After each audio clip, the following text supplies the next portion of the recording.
আসসালামু আলাইকুম, সবাই কেমন আছেন? আশা করি সবাই ভালো আছেন।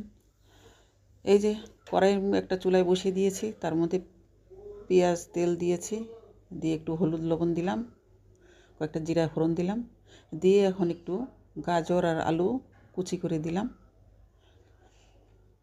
দিয়ে একটু ভালোভাবে নেড়ে চেড়ে দিচ্ছি।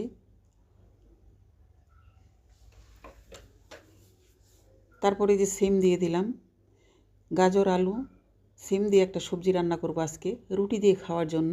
এই সবজিটা কিন্তু রুটি দিয়ে খেতে কিন্তু খুব ভালো লাগে। কার কার পছন্দ জানি না, কে কে এভাবে করেন।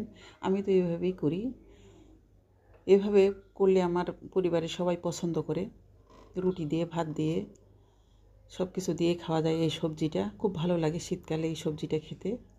শীত চলে গেলে তো আর পাওয়া যাবে না সিম গাজর।